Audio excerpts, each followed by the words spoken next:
Good morning, good afternoon, and good evening to everyone. My name is Alexis Goff, and I'd like to welcome you to this discussion where we'll be spending about 90 minutes or so hearing from people from Caribbean and African countries, telling us about the situation of prisons and detention facilities in their countries in the time of COVID-19. And their experiences fighting to protect our fellow humans living behind these walls. The format for today's discussion is that we will be hearing from our countries from Africa first. So that we will hear from Ghana, Kenya, Malawi, and South Africa. And then we will hear from our countries in the Caribbean. We have Guyana, Trinidad, and Tobago, and Jamaica.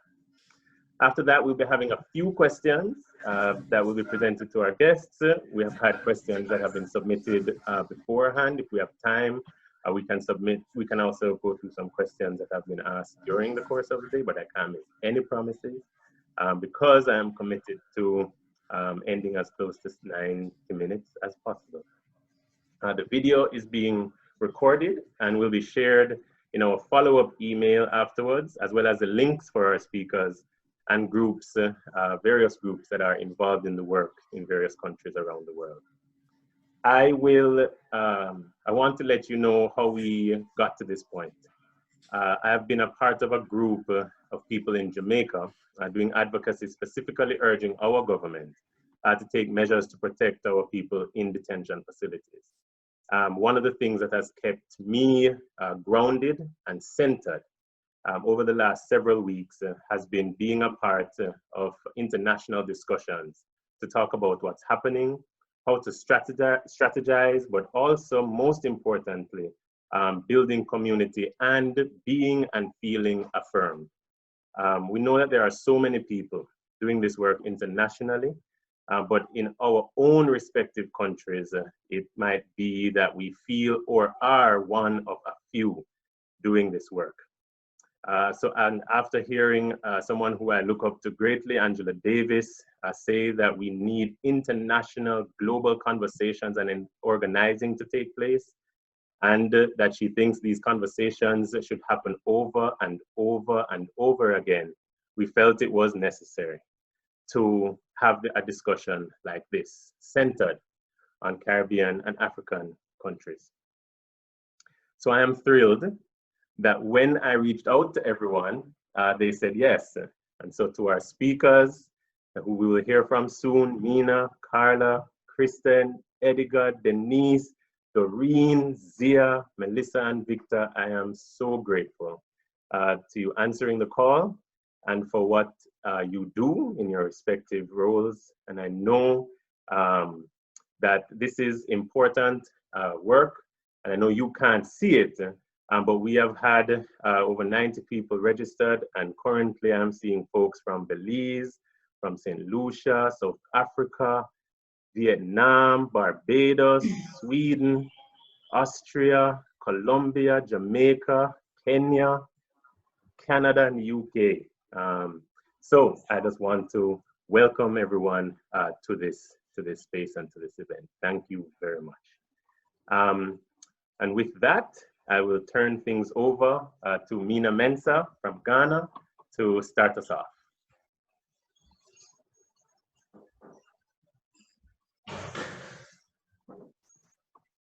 Okay, good afternoon, everybody. Like Alexis said, my name is Mina Mensah. I work with the Commonwealth Human Rights Initiative Africa office based in Accra, Ghana. Our focal areas are access to justice, access to information, and general human rights monitoring. We have a global office in India. That's where our headquarters is. We have a satellite office in the UK, and the Africa office is in Ghana. And we've been doing, as part of our access to justice work, our access to justice work is broken in three parts. We have what we call the police reform, where we work on police accountability. Then we have the prison reforms, where we work on prison accountability and pretrial detentions. And we have the general human rights monitoring, which we call the strategic initiative programs. From our headquarters, the strategic initiative programs deal with issues of the UN and the international bodies, and they work from Geneva. But in the Africa office, what we do for our strategic initiatives is we pick certain issues that are strategic to the various countries that we work in, especially Ghana, and then we work on them. So it's broad. We can work on women's rights, we can work on disability rights, we can work on all kinds of rights. So it's mainly rights and based issues that we work on in that program. Our work in the prisons is basically to do with pretrial detentions. That's what we've been working on for a very long time as the Africa office. Our India office broadly works on prisons and does a lot of prison work. But our work in pretrial detentions obviously causes us to work with the prisons. We work at the entry point of the criminal justice. That's the police stations. Why did we pick the police stations? From our point of view, if you're able to deal with issues at the entry point, then it doesn't escalate to the point where you have overcrowded prisons. So if you are able to do the pretrial work properly, get people to get legal representation, legal advice, then they're able to sort themselves out, or the system would ensure that we do the right thing so that we don't get our prisons choked. So that's where we've been working from. But looking at Ghana as a country and our prisons, as part of what we are supposed to do, we are supposed to talk about the historical context of detention facilities in Ghana. And as far back as the 18th, when Ghana was still under the British, prisons, it was just some ad hoc detention centers and with a few people. So as time went on in the 1850s, it became necessary for some of the forts to be converted into prisons. And that kept going until we had our independence. So as at independence, we had a number of prisons in the country. We had 45 prisons, and that hasn't really increased in recent times. The number of prisons that we have, it's spread across the 16 regions of Ghana, and we have a number of detention centers as well. We have about 15,000 prisoners, 15,015, and of that number, 13,355 are convicts. The pretrial detainees or the unconvicted are 1,848. Mind you, although we have a 15,000 number, but as the total number of prisoners that we have, and the capacity of the prisons is about 9,000. So imagine that space made for 15,000, 9,000 is housing about 15,000 people. So in this era of COVID, obviously, even without COVID, the overcrowding brings up a lot of public health issues. So talking about the pandemic in which we are in, it makes the situation even worse. So what steps has the state taken? From where I'm sitting, I think that Ghana has not done much in terms of prisons. Why am I saying? When we look around, the only strategic thing that I think that the nation has done is to release a number of prisoners. The president, by an order, released about 808 prisoners, if I'm correct. Of that 808, 800 are women, are men, are males, and 8 are women.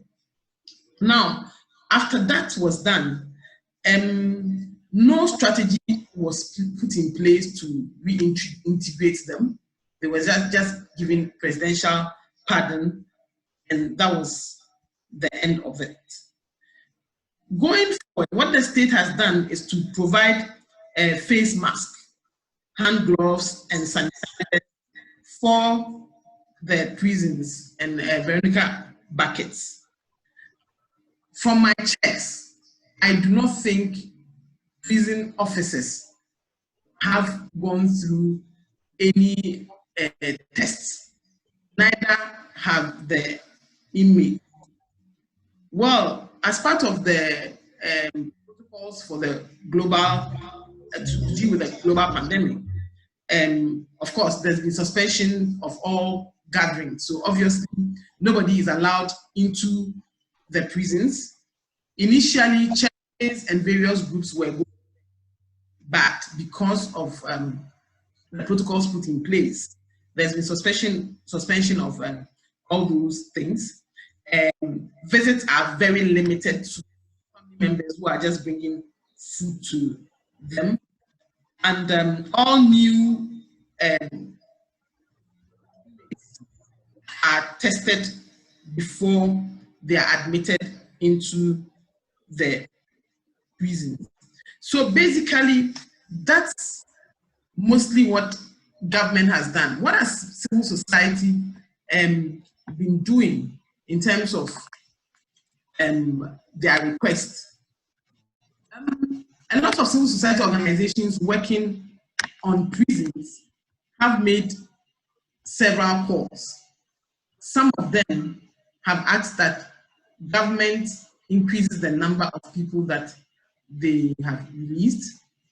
Others are calling for the laws to be reformed to ensure that a lot of the offenses are given non-custodial sentences.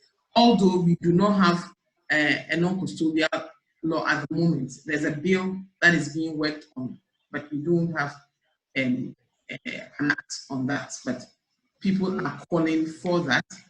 Also, some civil society organizations are actually donating monies, food, and other stuff to the prisons.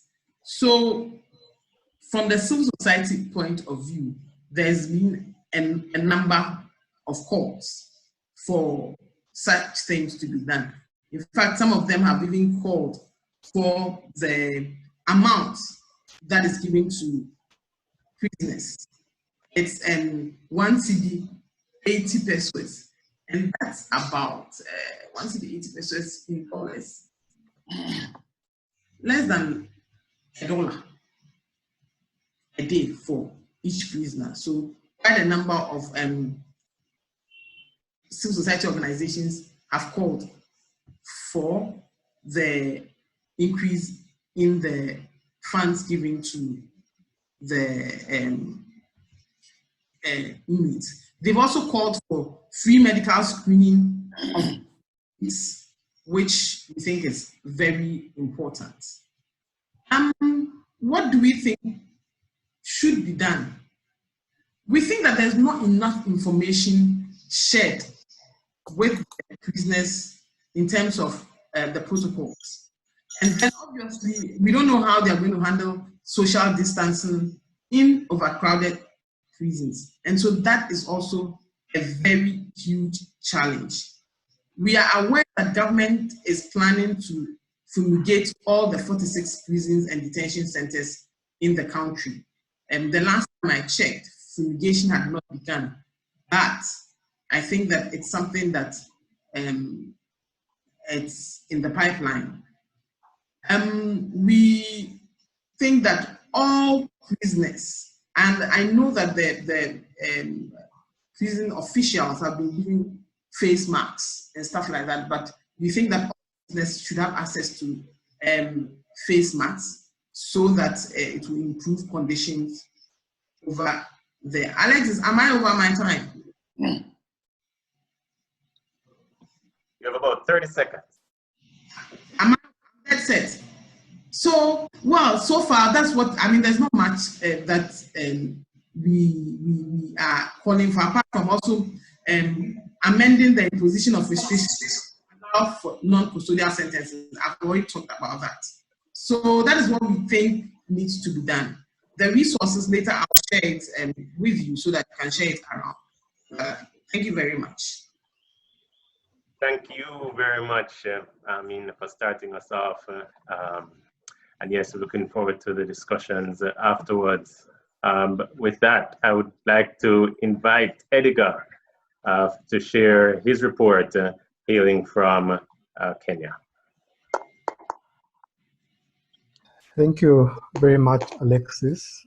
Please just allow me to switch off my video because my internet is not very good. If you don't mind, kindly bear with me.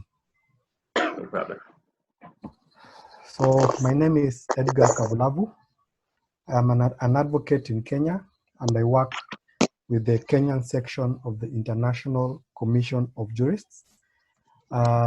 This is a human rights organization based in Kenya, but we work regionally on human rights, rule of law, and democracy issues. And the program that I work in specifically focus on criminal justice reforms in Kenya and also in the region. And in the past few years, we have been focusing on the rights of prisoners and also just detention facilities. And it is worth noting that we are undertaking a campaign aimed at decriminalizing petty offenses. And these are offenses that either attract a fine or a jail term of not more than 6 months. We realize that these type of offenses form the bulk of inmates in our prisons. And when prisons are congested, other rights tend to be violated in the process. So one of the ways of reforming our prisons is by reducing the numbers of inmates. And I'm going to talk briefly later in my presentation on some of the steps we've taken to decongest prisons. And one of the highlights of my presentation will be quarantine facilities as the new detention in Kenya. There have been measures taken by the Ministry of Health to curb the spread of COVID-19. And one of them has been to quarantine persons who are suspected to be suffering from COVID-19 or persons who show symptoms of COVID-19. And the second thing is that the police officers have been mandated to solve some of the cases at the police station. And then third, as a way of curbing the spread of COVID-19, there is a curfew from 8 p.m. to 5 a.m. And the curfew is enforced by police officers. And unfortunately, just like many other African countries, police take advantage of citizens and extort bribe. In the event that citizens are not able to pay the bribe that they're asking for, then they are detained in quarantine facilities. So quarantine has become the new detention in Kenya. Just to give a brief historical background of our prison system, the prison system in Kenya dates back as early as 1902, and it was introduced by the British East African Protectorate. And the now Kenya Prison Service is a department in the Ministry of Interior and Coordination of National Government. And just like many other prison services in Africa, it contributes to public safety and security by ensuring there's safe custody of all persons who are lawfully committed to prison facilities, as well as facilitating the rehabilitation of custodial sentenced offenders for community reintegration. And I must say that the prison system is a critical component of the criminal justice system in Kenya, which has the greatest impact on people's liberties and freedom, which are constitutional guarantees, particularly to those persons who are in conflict with the law. And it's also worth noting that the service became autonomous in 1911, and has since then grown progressively to a department comprising of 118 institutions, of which 94 are for adults offenders, while 3 are primarily for youth offenders. The service is empowered to exercise its mandate by the Prisons and Bosto Acts in Kenya.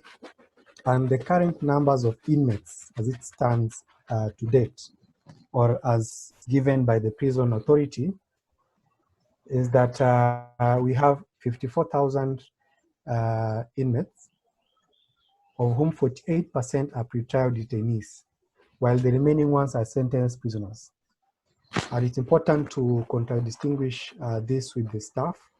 So the staff establishment stands at approximately 22,000, comprising of uniformed officers and other staff members.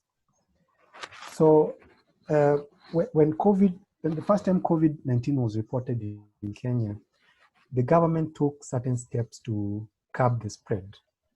For example, the National Council on the Administration of Justice released its statement on the justice sector operations in the wake of COVID-19 pandemic. That was on 1st April 2020.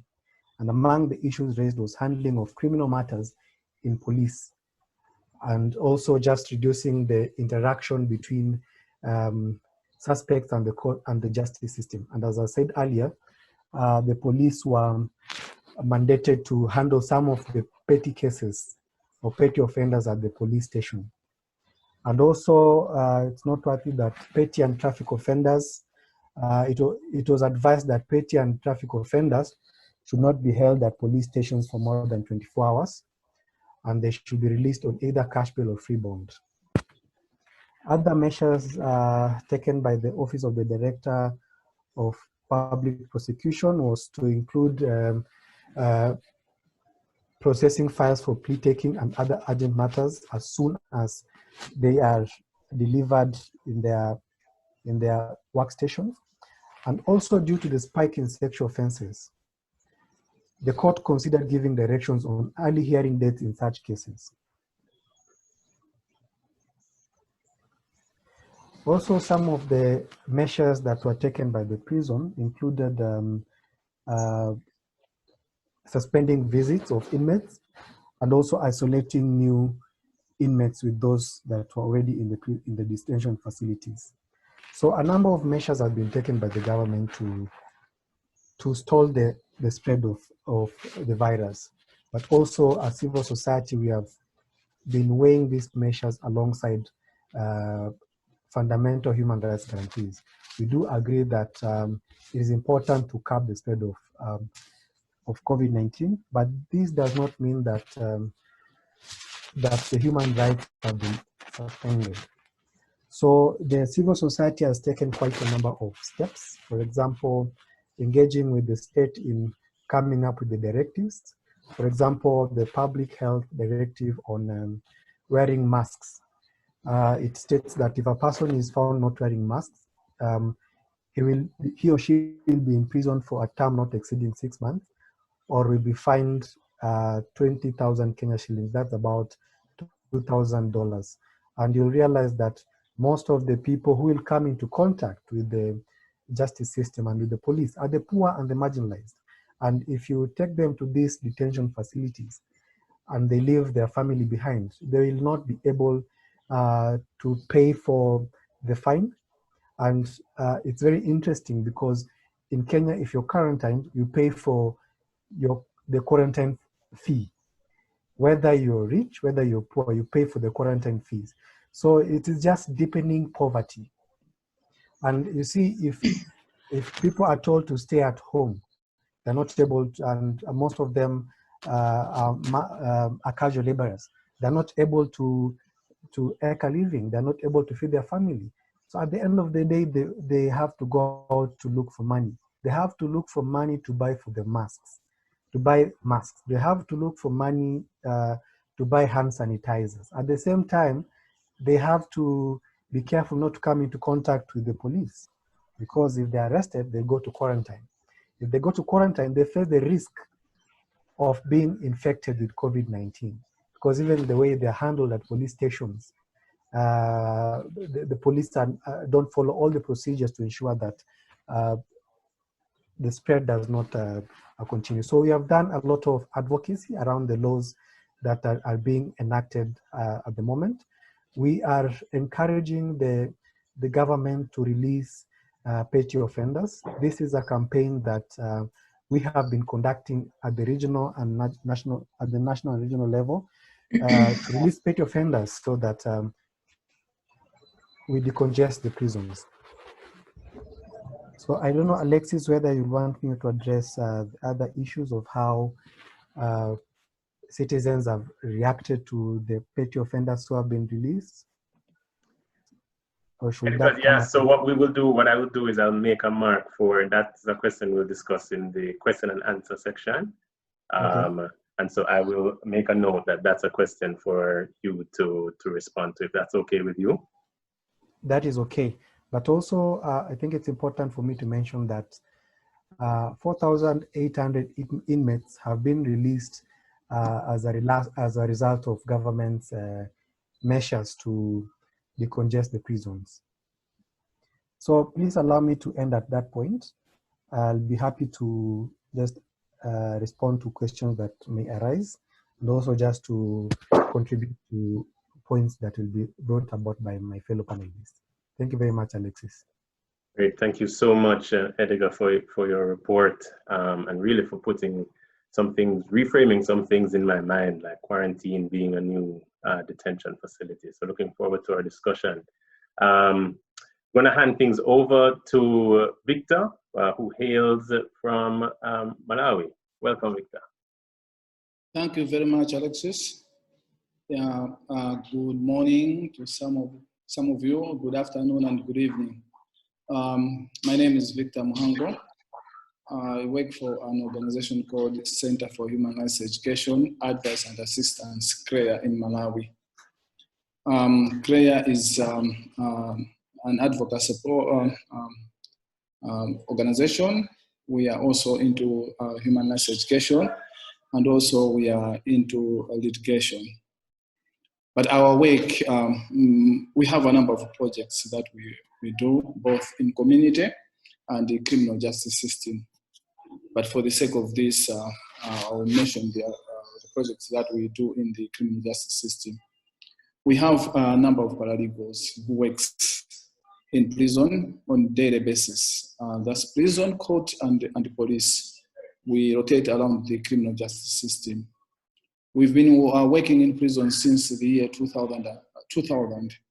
So we have a pool of paralegals who actually assist the prisoners when it comes to their legal education, just to give them their basic legal education. Because in Malawi, we don't have enough lawyers that can go and represent each and every prisoner. And again, just to mention that I think 90% of our prisoners are illiterate. They don't know how to write or read. So it is very difficult for them to follow the court process. So paralegals are there just to teach them exactly how they are going to face the court. The basic criminal law, that's the way when they can apply bail on their own. Our prisons in Malawi are very congested. We have a prison which is the capacity of our prisons. We have 32 prisons. The capacity is 5,500. But as I'm talking, it's holding people up to 14,000 or 14,000 plus. Sometimes we reach 15,000. So you know the way they sleep, they are just packed like the bags of maize. Our cells are very congested. Being one of the advocacy organization, we've been advocating for better conditions for prisoners, including the pre-trial custody time limit. So what our paralegals do every morning, they check the police cells just to see how many people have been in the cells for maybe some time. So we sometimes go there with a magistrate just to make sure that if there are some people that can be granted bail there and then, they are granted. And we have been also organizing camp courts. We take the courts from the normal court setting, we take it in prison for the magistrate or the judge to just to administer some administrative matters like granting of bails. not actually hearing the case. Yes, so we've been doing this as a routine job, but because of the pandemic which is there, we have actually intensified the activities which we do in prisons. We've been doing police cells, visits, and also camp courts. Out of that, we have managed to release about 400 suspects from the police, some prisoners from the prison.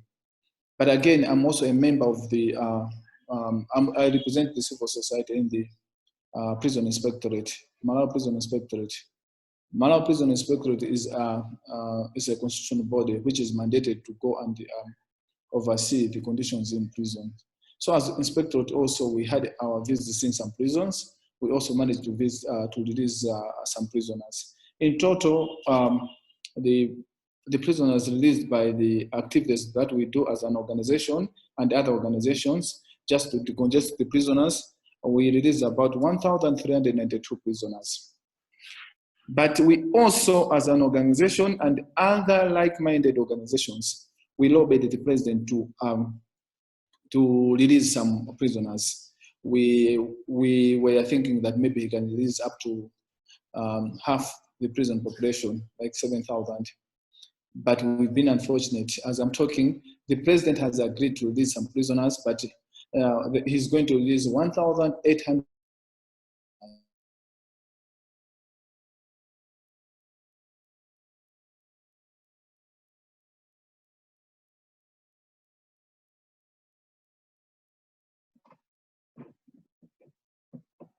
Edigah?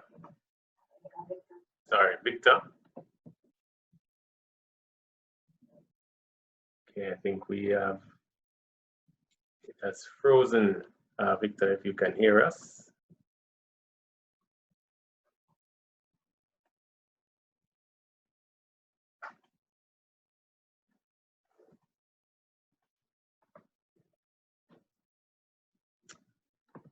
All right. So, yeah, sorry.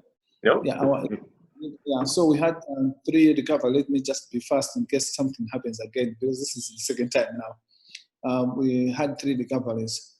Now, the lockdown was challenged by the civil society organizations because it appears the government just rushed announcing the lockdown without actually putting on measures how they can caution the poor. So after that, the court actually agreed with the civil society. At the moment, we don't have any lockdown.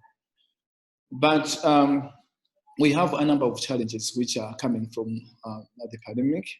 One of them is that when you go to our prisons, you will find that I think the prison officers are not trained how to screen the people who the suspects from the police. And even the thermometer, the gun thermometer, we only have in our main prison, maybe 4, but in other prison we don't have.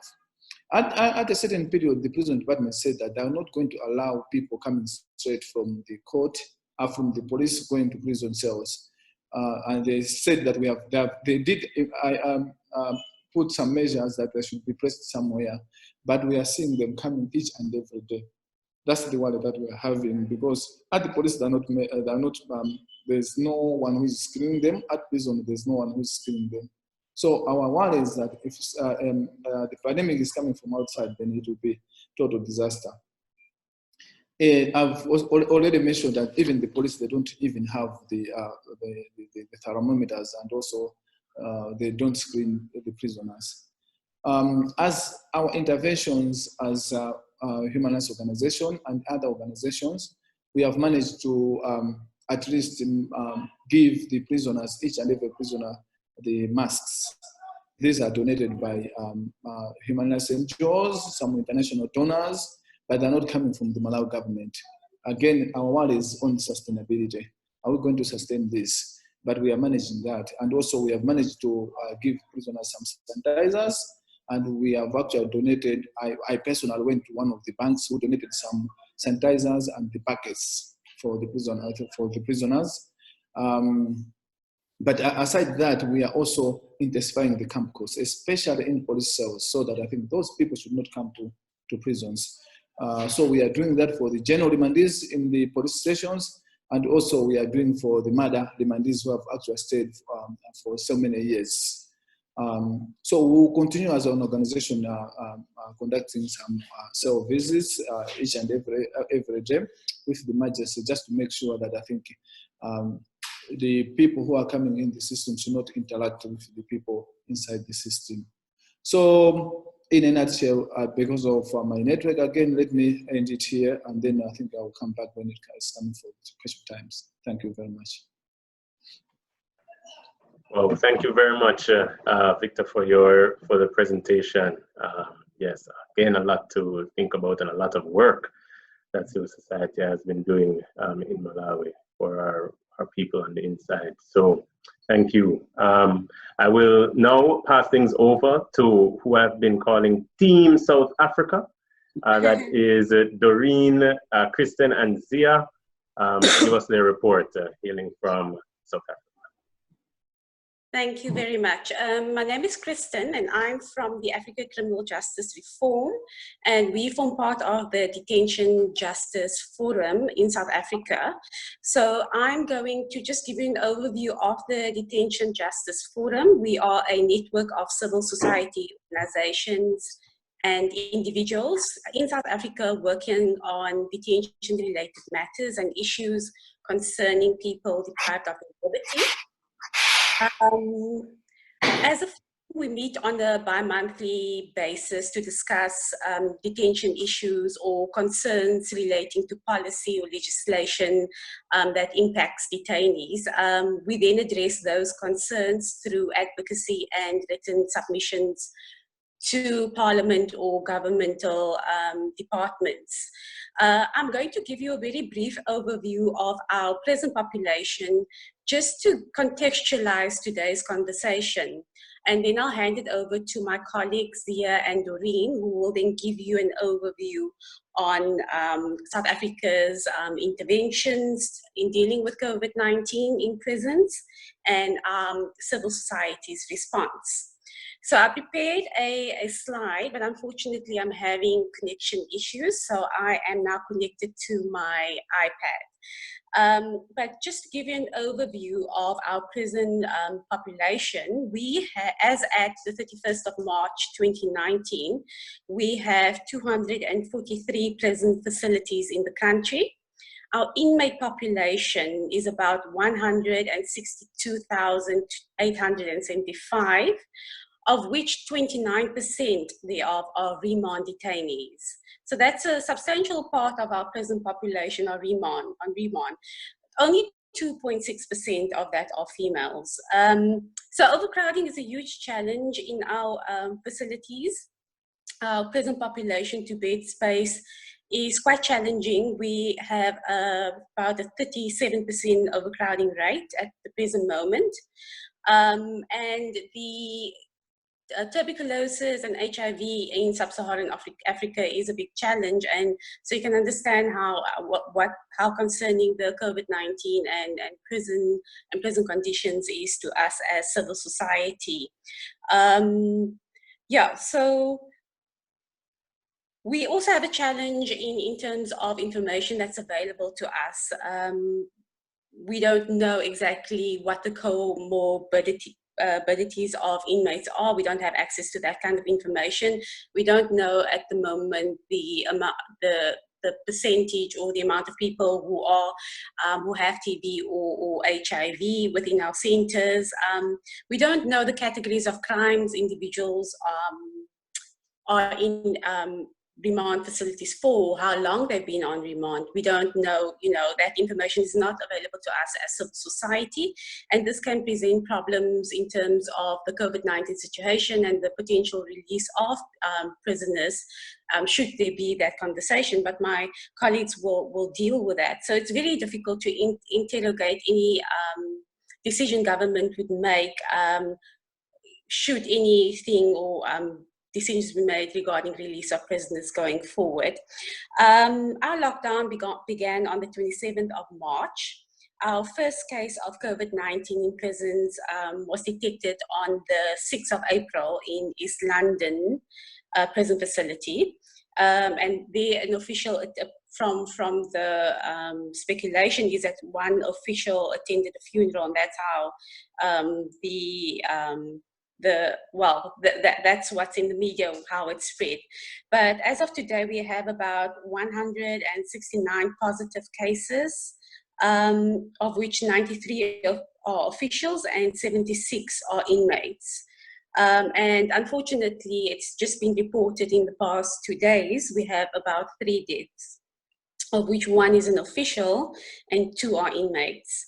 So what the government has been doing well in terms of providing information is actually providing on their website the amount of prisoners or inmates infected with COVID-19 and the amount of officials and the reported deaths. So in terms of accessing that information, that is readily available.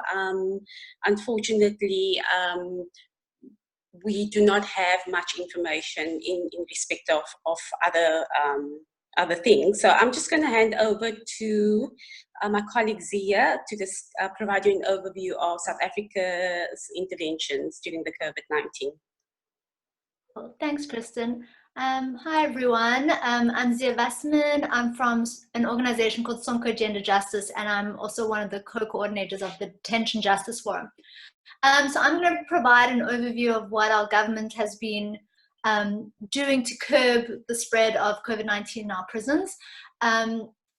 Like Kristen said, the first case in the prison system was on the 6th of April.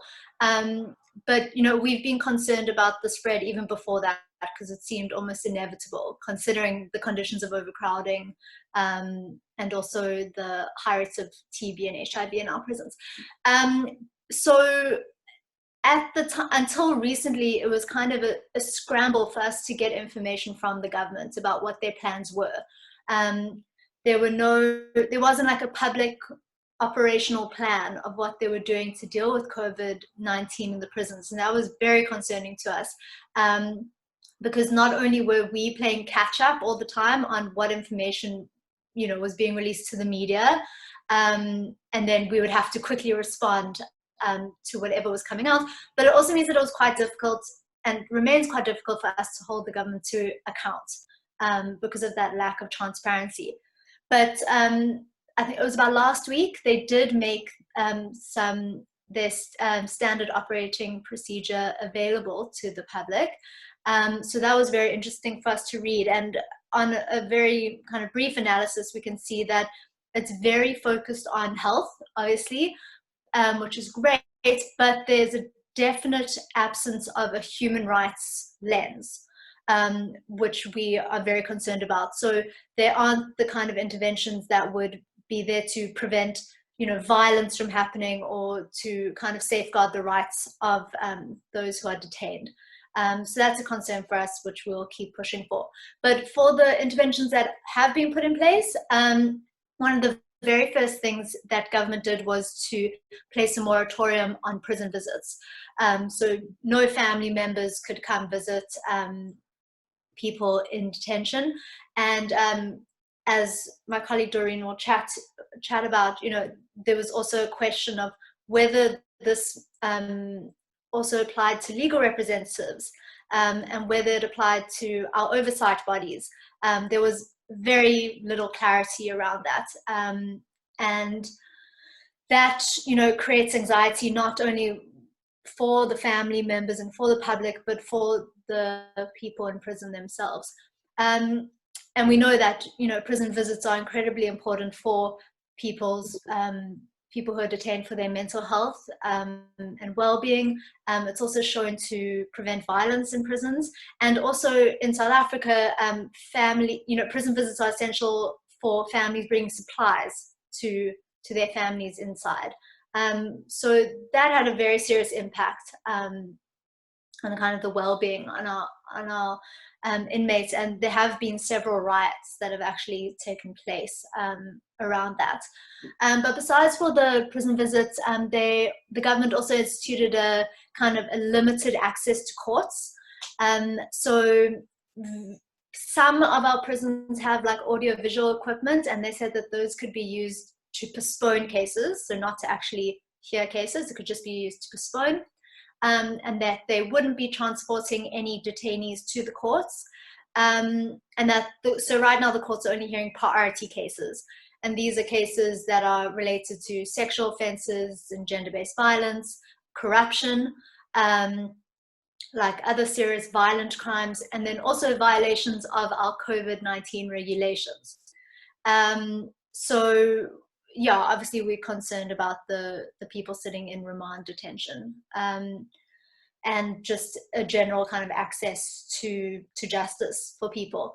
But they also implemented some quite positive measures. There was a regulation that said that the police should not be arresting people for petty offenses, even though they can arrest people for violations of the COVID-19 regulations.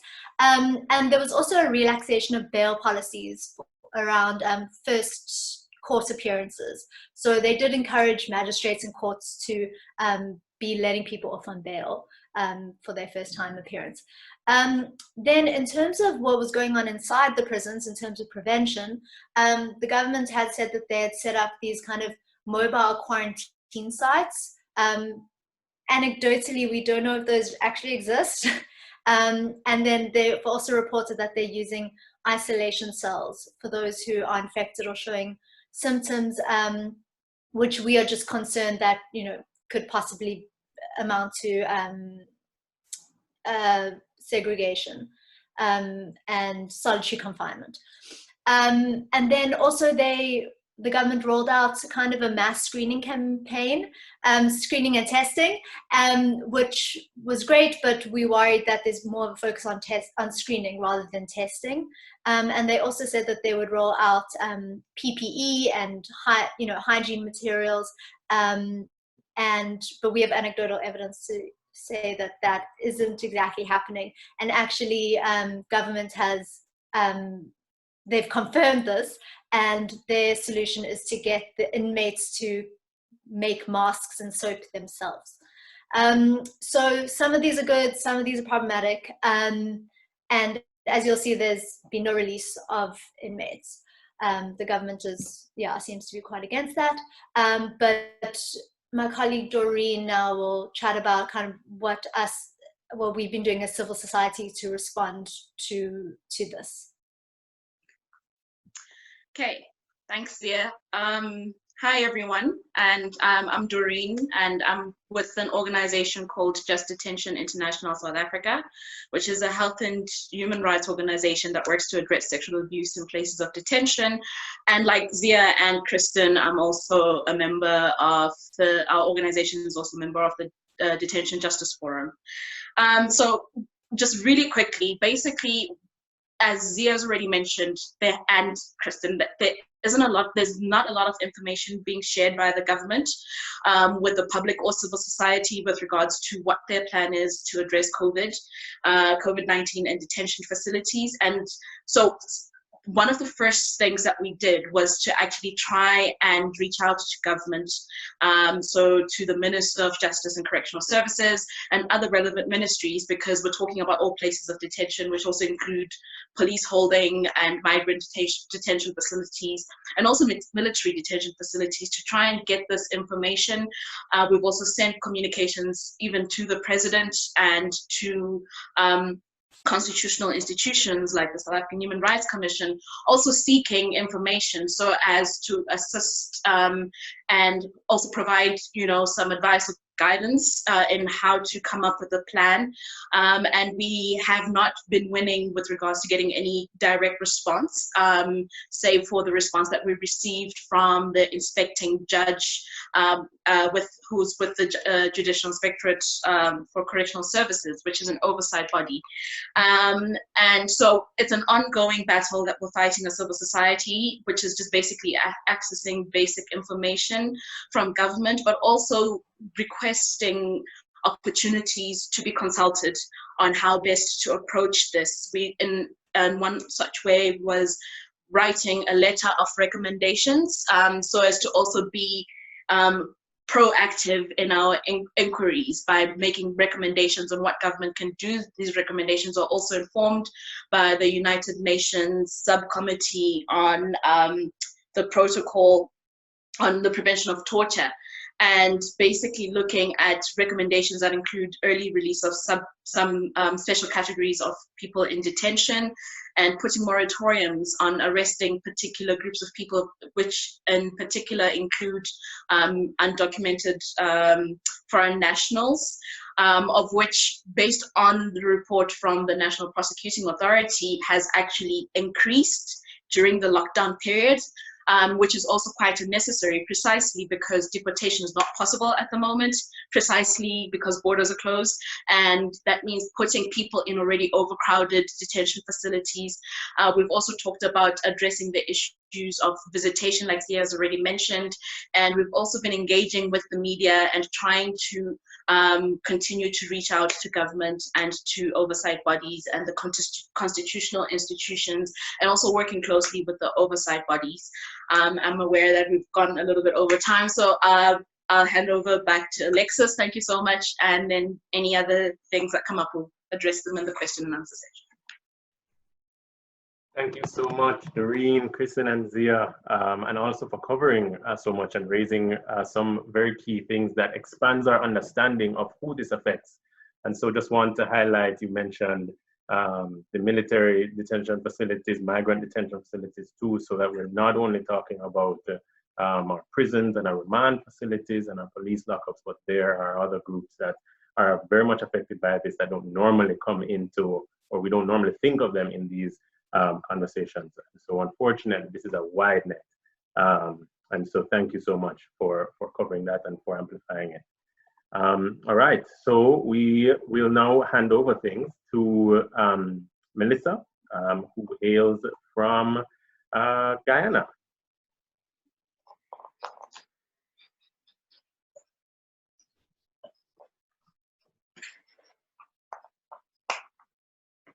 Mellissa, your mic, just need to just unmute. Yes, sorry about that. There we go, no problem. Yes, good day. I am Mellissa Ifill, and I am pleased to participate in this very important discussion on the impact of COVID-19 on our prisons, both some in the region and in Africa. I'm a rights activist, and I lecture at the University of Guyana in the Department of History. And over the past 3 years, I've participated in a number of multidisciplinary studies on the Guyana prison service with colleagues from the University of Guyana and the University of Leicester. I also chair the Guyana Prison Service Sentence Management Board. In Guyana, under normal circumstances, the Guyana Prison Service does not attract much public acknowledgement or attention. And in this current pandemic, the service has attracted even less than normal, and the attention it has attracted has not been positive. Mostly, the prison service attracts attention when something goes drastically wrong, and much actually has gone drastically wrong over the past 2 decades. These include prisoners escaping, rioting, protesting, setting fires, including one in Georgetown in 2016 that resulted in the death of 17 prisoners, attacking, killing prison officers, and trafficking illegal items in prison. This is essentially what is presented to the public about the prison service. We have had multiple reports from local and international sources over the past 2 decades that graphically underscore the depressing conditions in our prisons. And since the 2016 fire that destroyed most of Georgetown Prison, the prison service has functioned within the context of almost a perpetual crisis.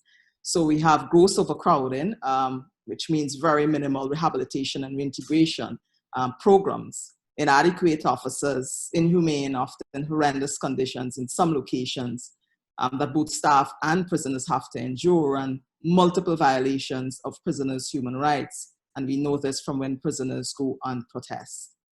We have currently 5 prison locations in Guyana, 3 from the colonial era dating back to the mid-1800s, early to mid-1800s, and 2 more were built after our independence in 1966. Currently, on the 30th of April, latest figures that I have, 2020, our total prison population stood at 1,973. 2 months prior, on the 28th of February 2020, the number was 2,092. 693 of the current 1,973 are either on remand or they are awaiting trial. And our total official capacity prior to the fire was 1,550. With the fire, of course, it is currently much less.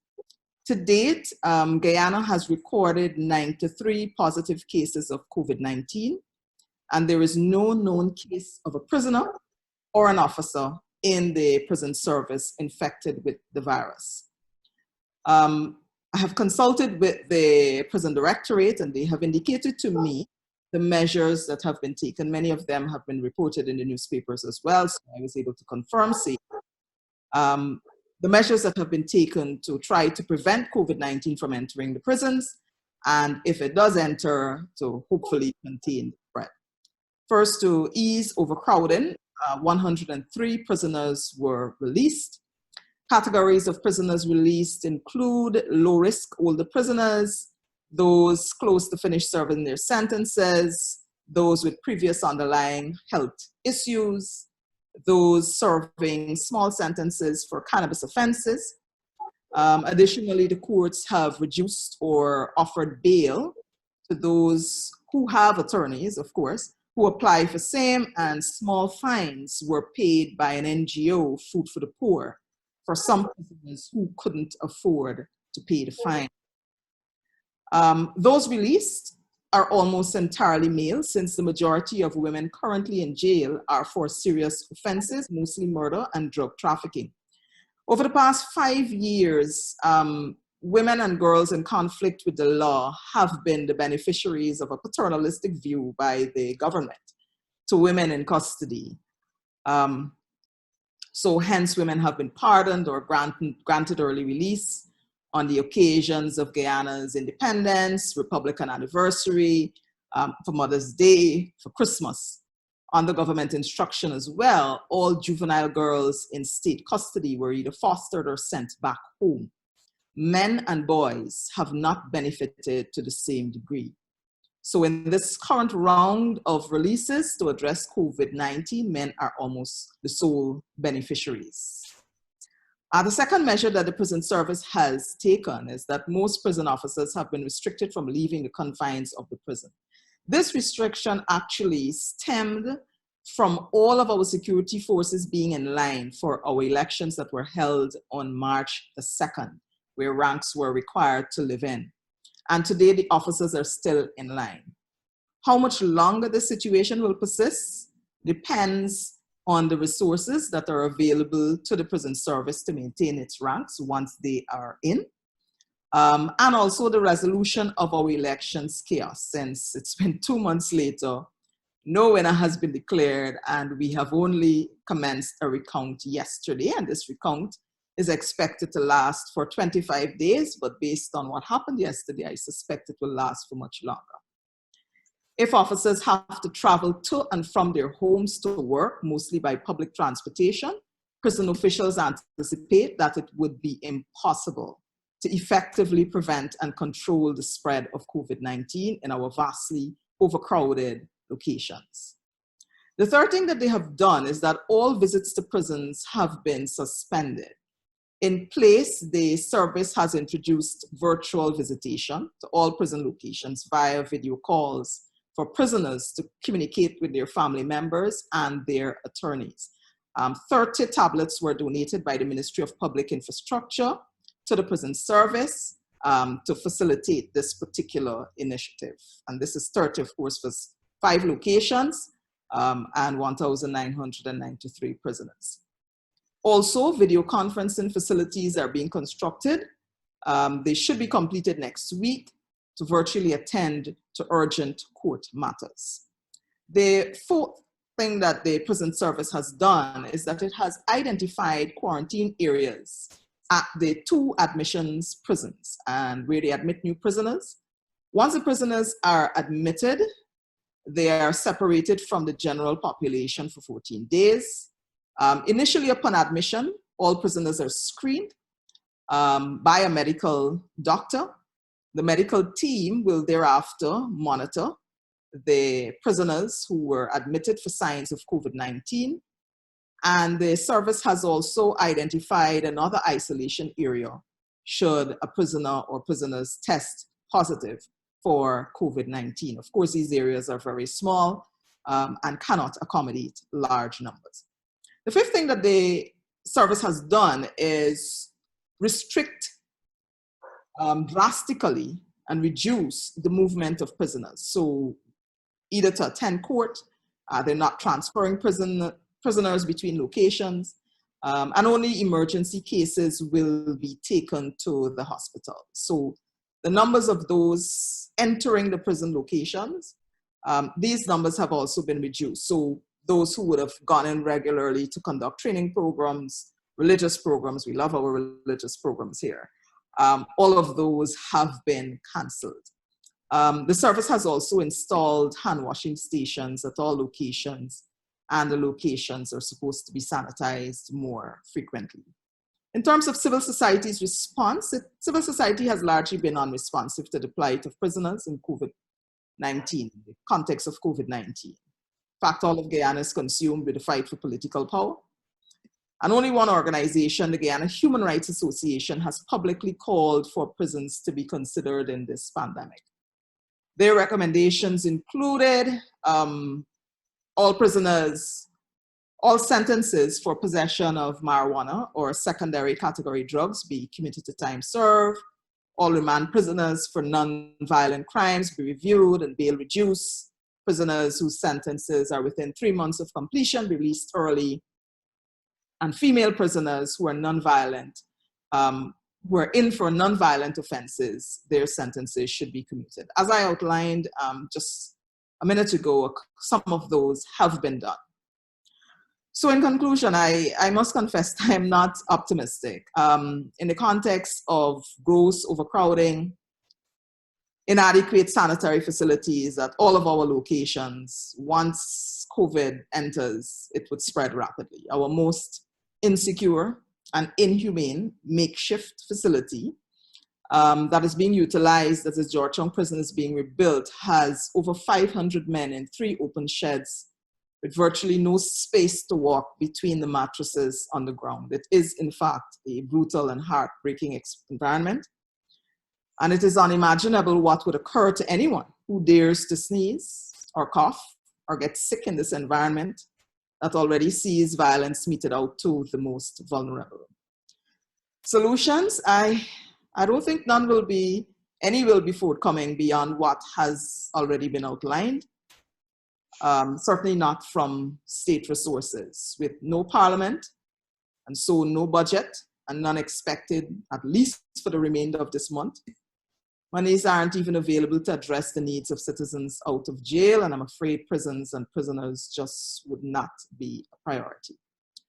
So I started by saying, concluding that I am not optimistic. In fact, I think I should revise that.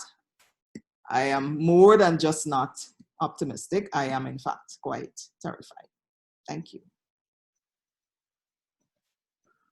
Well, thank you, Mellissa, for your real contribution, an authentic contribution. And also for, I don't know if everyone else felt this, but like really, I think humanizing the situation too, and painting a picture of what could be, what is happening on the inside. So without further ado, I'd like to invite Carla, who hails from Jamaica, to join us and to give her report from Jamaica.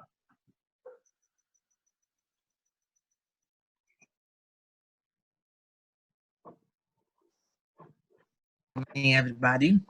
Can you hear me now? Yes. Okay. First of all, Alexis, thanks a lot for organizing this Zoom meeting, because it's allowing all of us to have a dialogue on the various situation. My name is Carla Gullotta. I'm the director of Stand Up for Jamaica, which is a human rights organization.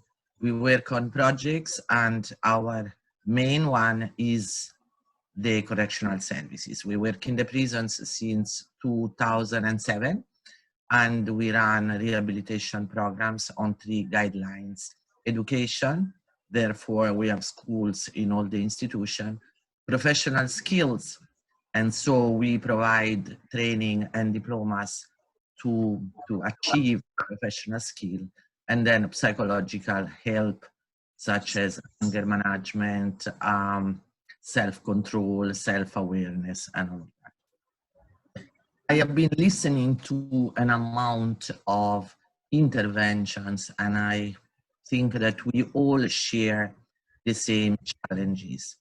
The first one, to me, is the concept of punishment, because people, as I heard from the last intervention, there is no sympathy towards people which have been committed a crime.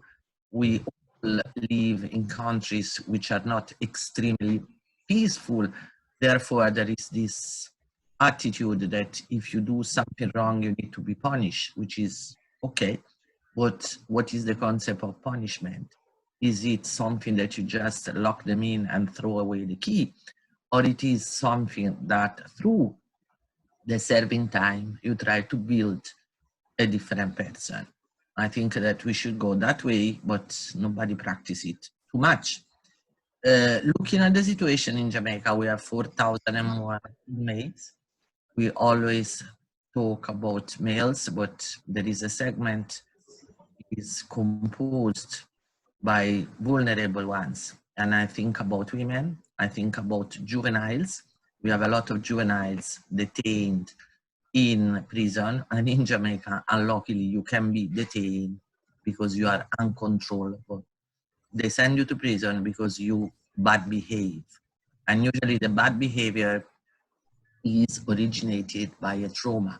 Like somebody at home is abused, is beaten up, sexually molested, therefore is behaving in an unruly way, and the family decided they cannot manage the person, bring it to the family court, and they send them to jail. There is quite an amount of them. And also I'm looking at mentally ill, people which are living with HIV, and people from the LGBT community. In Jamaica, homosexuality is out of law.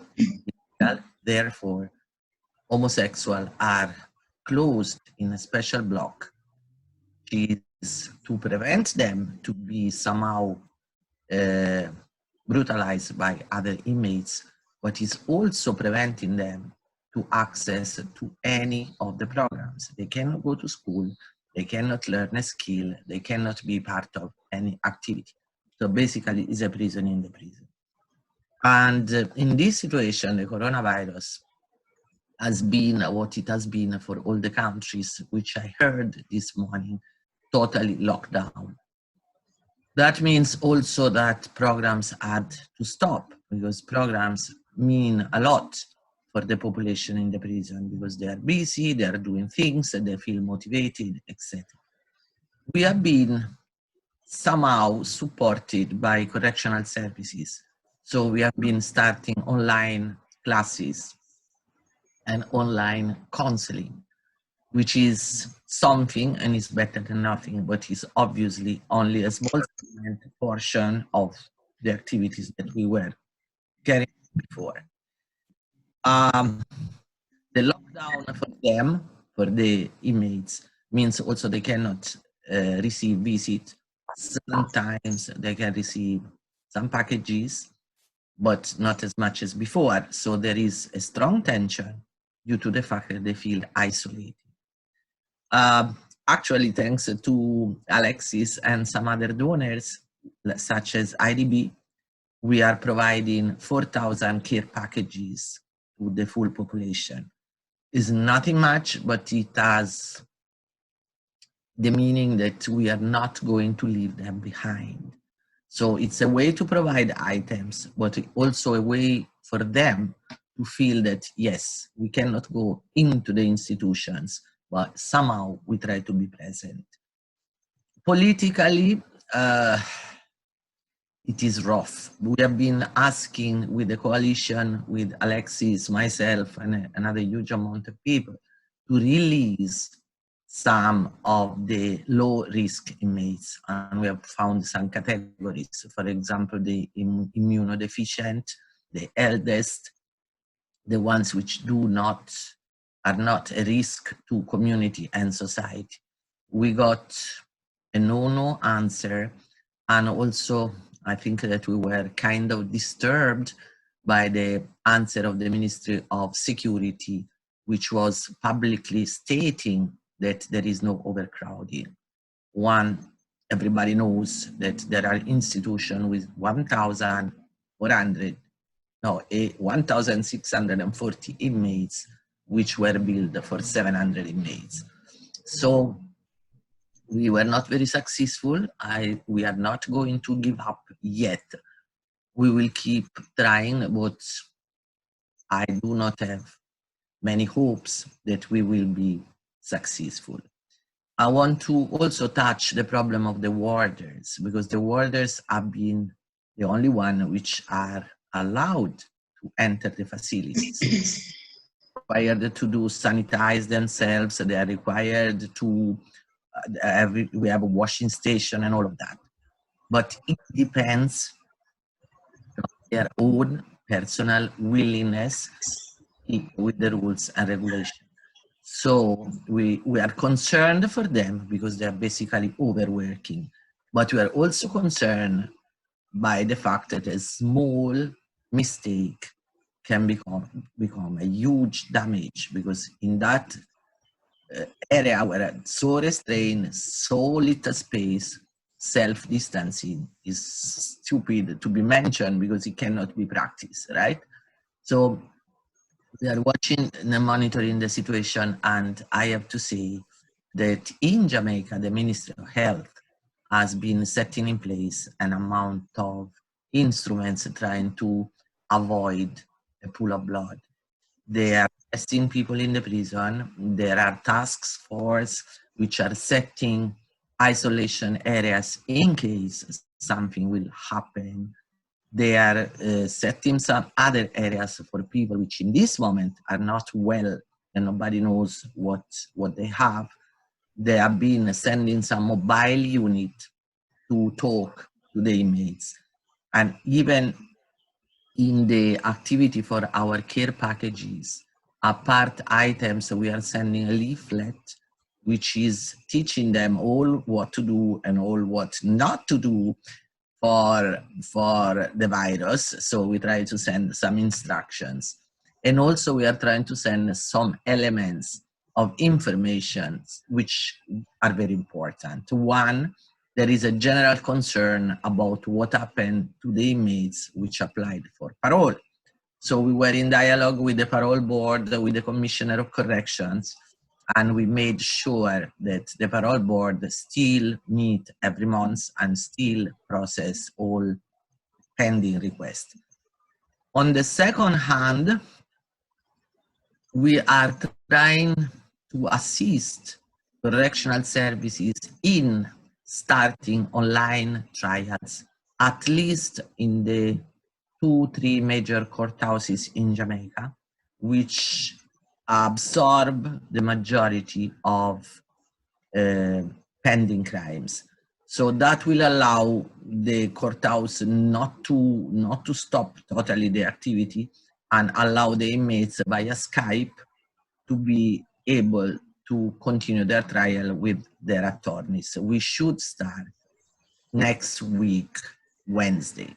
But sometimes promises are one thing, and then the fact that they become factual, it takes some longer time. Also, what we are trying to do is to assist the outside people, because the families are also extremely affected, especially the children. The children want to see the fathers or mothers, and they keep worrying about what happened to them. Set online calls with special phone numbers so they can have an appointment and being able to communicate. with their families. I am not sure, as I stated before, how efficient will be all these attempts. I'm happy for the online classes because they're ongoing and they are successful. I'm happy for the possibility to send the packages, but in the same time, to be extremely realistic, I know that if behind there is not a political will to promote a different approach, one of the most fragile elements of our society, all efforts will be only very partially successful. I think we should lobby together. I'm happy for this possibility that we have. And I think we should try to build sort of regular network where we not only share informations, because yeah, information are important, but probably we should start to share a vision which we can propose to others, and we can maybe be working as a network, as more power, more strength, more capability to propose to governments and political system for needed changes. Thank you very much. Thank you very much, Carla, for your contribution, and also for that call to action, which I think is crucial. I'm going to hand things over to Denise, who is hailing from Trinidad and Tobago, to start her contribution. Hi, good morning, everyone. And thank you so much for this opportunity. I think this is a much needed and really good conversation to have in the context of COVID. It's also an opportunity to learn from all the other practices from the different countries, and definitely an opportunity to share resources, share knowledge. So with regards to prisons in Trinidad, the government has actually been very responsive in the context of COVID. They've announced that they would release persons that have committed non-violent minor offenses. Almost 1,000 persons are eligible to be released, but so far only 127, I might be wrong, but it's just over 100 persons that have been released thus far. And another measure that the government has also engaged in is to establish virtual courts to help speed up the criminal justice process. That will then, of course, free up prison space as well. My presentation will focus on, or before I say that, our prison population is around 4,000. 60% of that were persons in pre-trial detention. Because of the sheer overcrowding of prisons and of course our prisons as well in Trinidad are extremely unsanitary and have really inhumane conditions. And prison staff, they have complained that it's been extremely challenging to engage in their rehabilitative measures because of the sheer numbers and the burden that's placed on prison staff. So my presentation, I want to focus a little bit more on immigration detention because that is the last bastion of preparedness with regards to COVID. From the numbers that I've heard, apparently the population in detention is 80 persons. However, there have been reports by the police of other persons being detained. The vast majority of those persons that were recently detained are for irregular entry. So the Immigration Detention Center opened in 2009. It's managed by the Immigration Division and the authority of the Ministry of National Security. It was initially intended for short-term detention, but it's now used as a long-term immigration facility to detain irregular migrants before their status is assessed either through a special inquiry where they are either released on an order of supervision issued by the state or issued a deportation order, and they are held in the detention center until they are deported. Efforts are being made by the government, were being made by the government to establish a second detention facility in 2019, most likely to deal with the steady flow of migrants and asylum seekers from Venezuela. We're so close to Venezuela, and we've been affected by the political and socioeconomic crisis in Venezuela. There have been numerous complaints over the years by detainees about the squalid conditions and other violations of human rights. Some persons have been kept there for a number of years. For example, in 2017, a Jamaican woman, she was awarded 200,000 TT dollars by the state for unlawful detention. A Nigerian man was held since 2015, and he sued the state for malicious prosecution. There was a fire at the immigration detention, and there was an evacuation that was ordered. Officers approached him and shot him, and then they charged him with escape from lawful custody. In 2019, the charges were dropped against him. The lawsuit is still pending against the state. In April 22nd of 2018, the state deported 82 Venezuelan nationals, some of whom were registered asylum seekers. This is a flagrant violation of international law and our commitments to the 1961 Refugee Convention and its 1967 protocol. Asylum seekers who have been held in IDC, although they have already applied for asylum, asylum seekers who have been held in IDC, some of them had already applied for their asylum, and their refugee status determination was pending. So it's really a violation of international law and human rights law to detain persons that are seeking asylum. Their claims are already pending.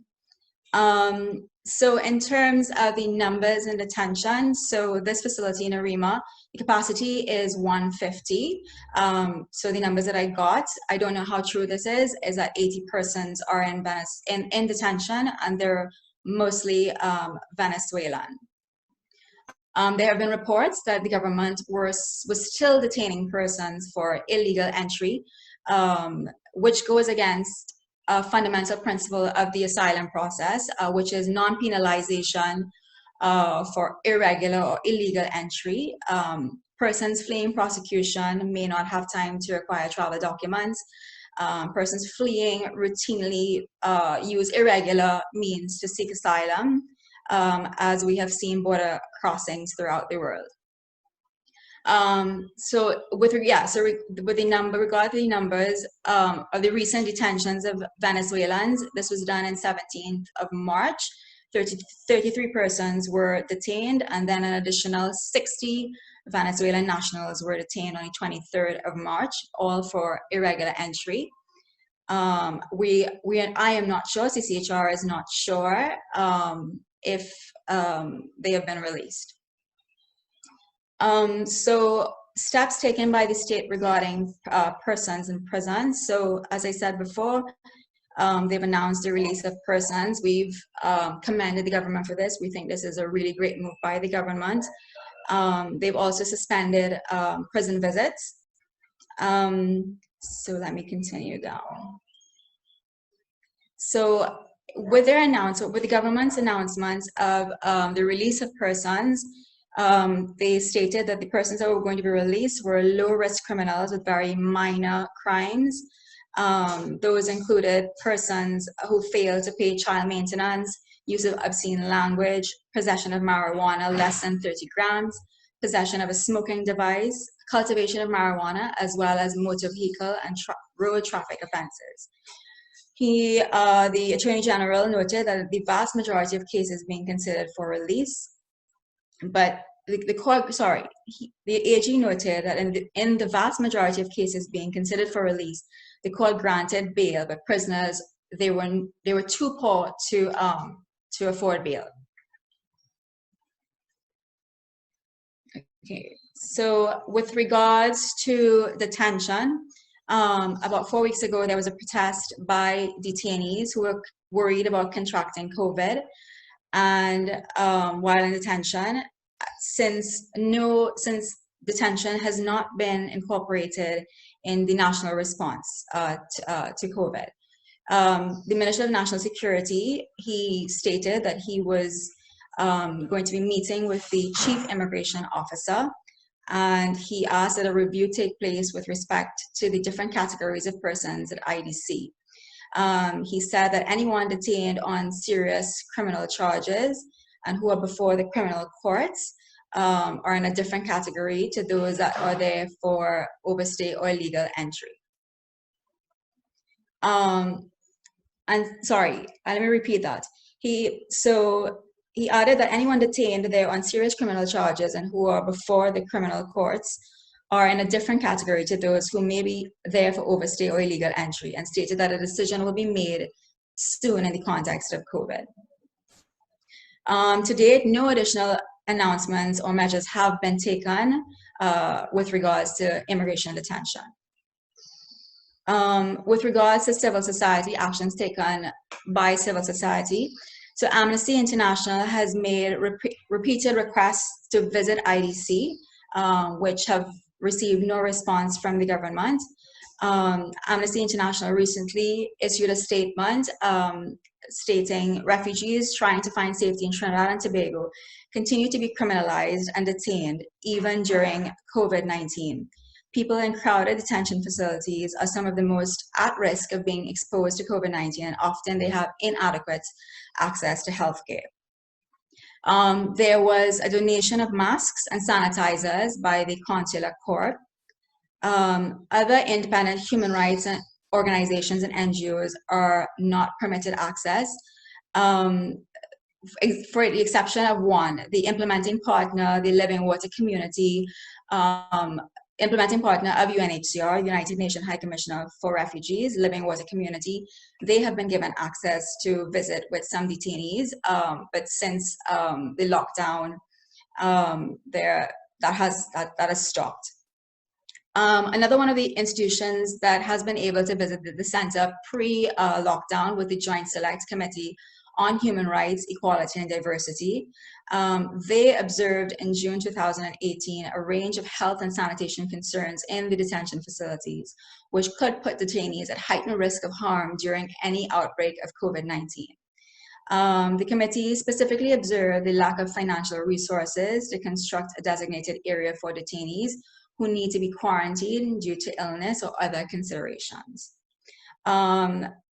CCHR issued a press release that was also circulated on social media, asking that the government cease detaining persons and release those without sufficient legal basis to be in detention.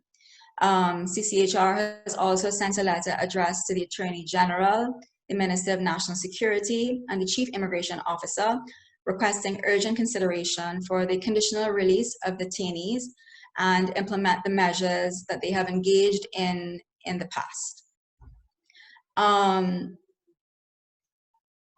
Engage in measures that they've engaged in the past, like for example, special inquiries.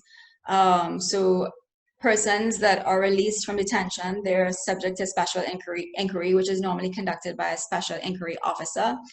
And based on their case, they're either released with a bond payment, or then their detention continues until they're issued deportation orders and held there until deportation. CCHR has also requested access to the detention facility to engage with detainees and staff to see how CCHR can support. So CCHR, the Caribbean Center for Human Rights, we plan to engage in legal advocacy, and we are currently building a team of lawyers to do so, to engage in legal advocacy with regards to immigration detention. And yeah, to date, there have been, as far as we know, there have been no more releases with regards to immigration detention. What still needs to happen? So the government needs to cease detaining persons for illegal entry and direct them to UNHCR, the United Nations High Commissioner for Refugees, and IOM, International Organization for Migration, to have their claims and their status assessed.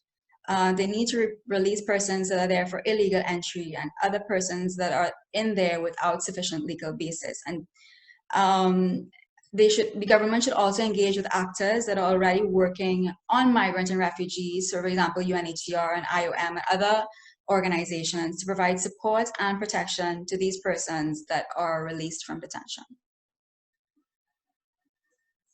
So that concludes my presentation.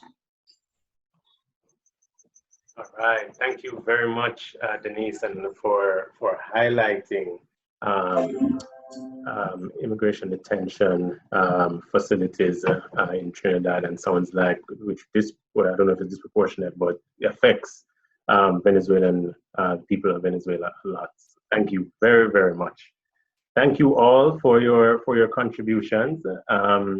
So we are 5 after the hour, and so what I will do is I'm going to ask our participants if they have what's a final word, final thoughts, call to action, what they would like to leave our listeners with. And for that, I am going to start with Zia.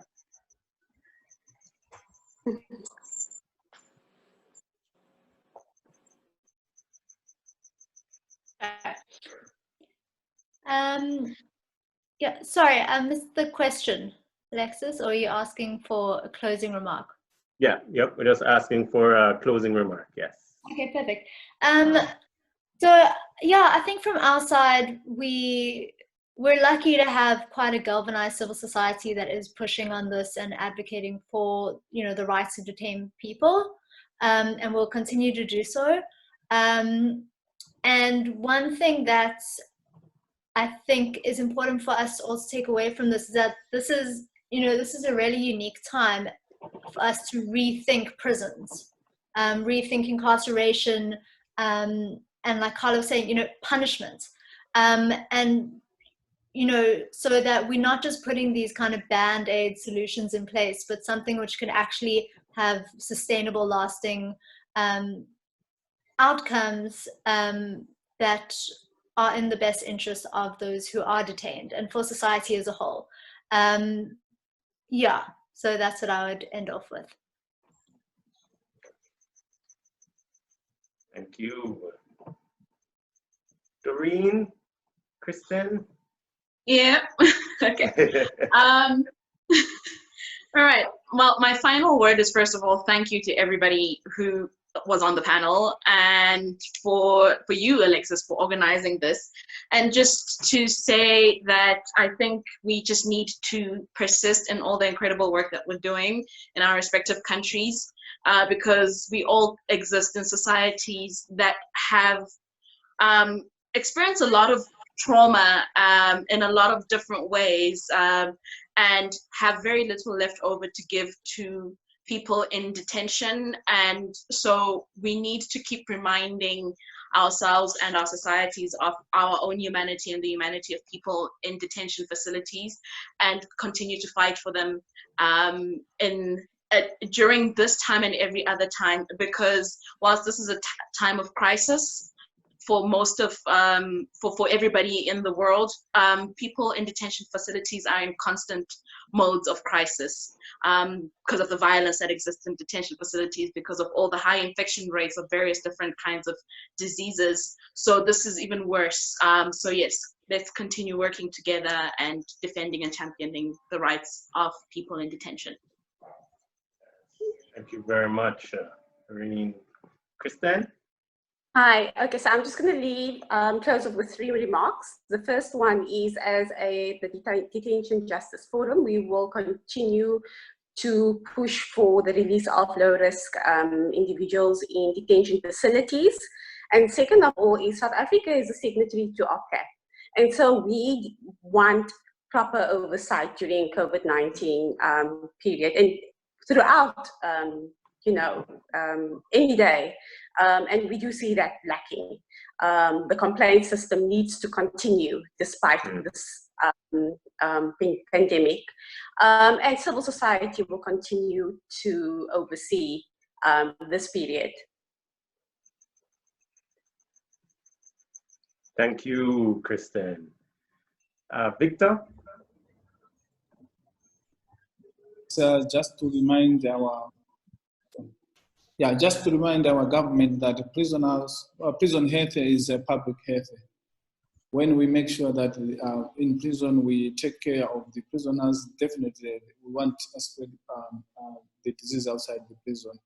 So this also gives us an opportune time for our governments to make sure that the structure in terms of their health needs when it comes to prison facilities. And also just to assure you and the other participants that we're still going to be at the front line of the criminal justice system.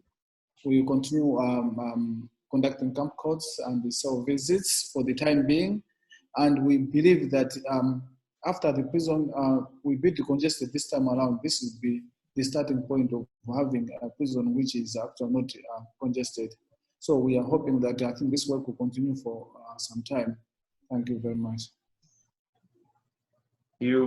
Thank you, Victor. Edigah? Thank you very much, Alexis. This was quite a very informative conversation. And what I just want to say is that poverty is not a crime.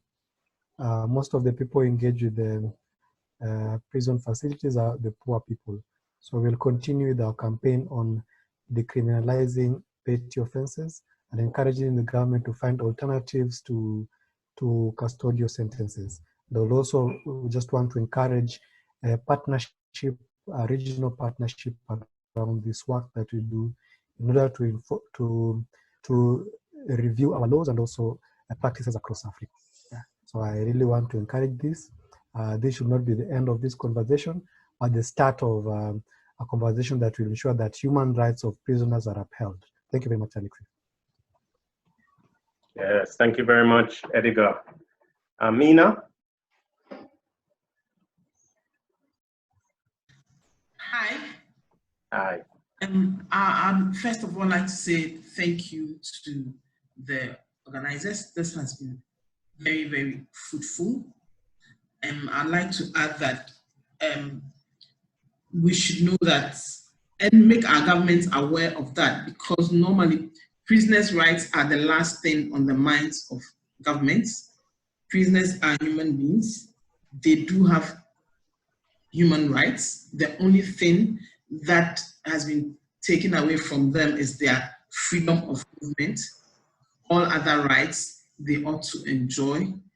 And in these days of COVID, they must be taken care of, because if we don't, it's another pandemic altogether. Imagine all the people in there get infected. What are we going to do? So we need to push and push and push. We know that when there's a situation like this, when the national cake is small and there are other issues, the last thing on the minds of government and even on the citizenry is looking after people who are in conflict with the law.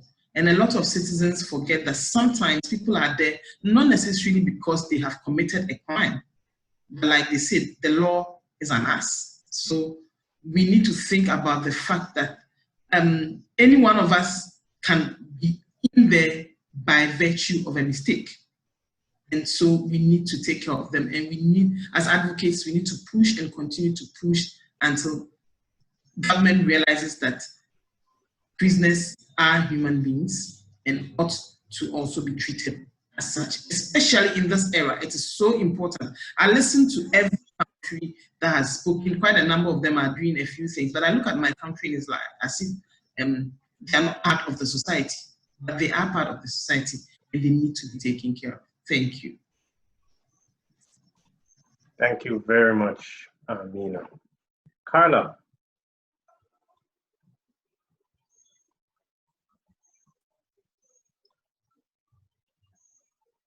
Carla, just go unmute your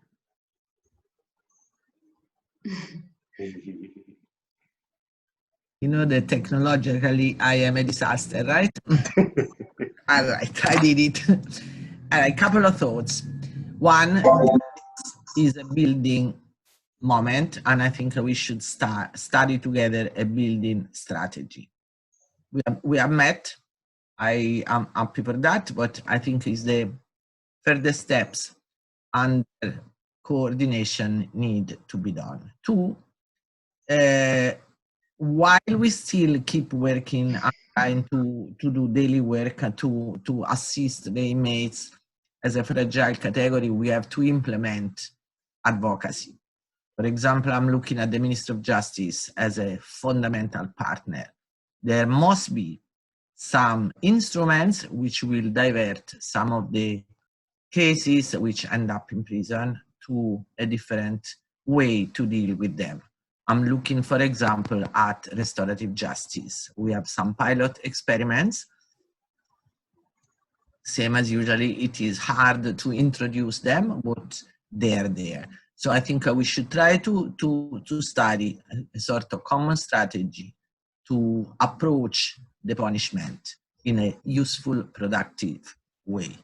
Third and last, coronavirus is going to prove what our various governments are capable to do.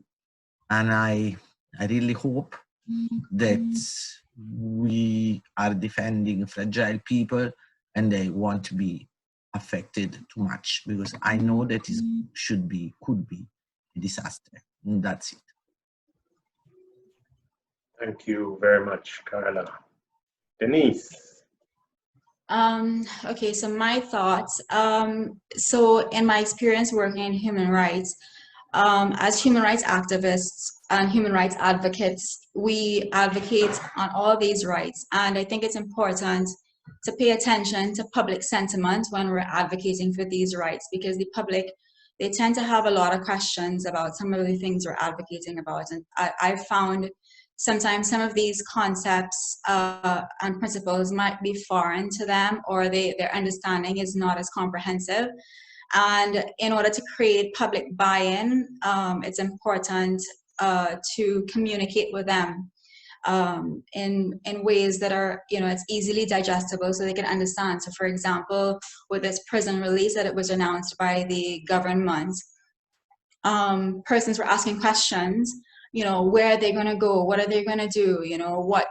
How are they going to work? How are they going to support themselves? And so the government hasn't been very forthcoming in terms of what social support measures are in place with regards to the prison release. So all the public is hearing right now is that there's the release of prisoners in the population, and they're concerned, okay, well, what about our personal safety? Even though the government has announced that these are for minor offenses, the public is still asking a lot of questions in terms of their rights. Why do they have these rights, et cetera, et cetera. So I think it's important to pay attention to public sentiment.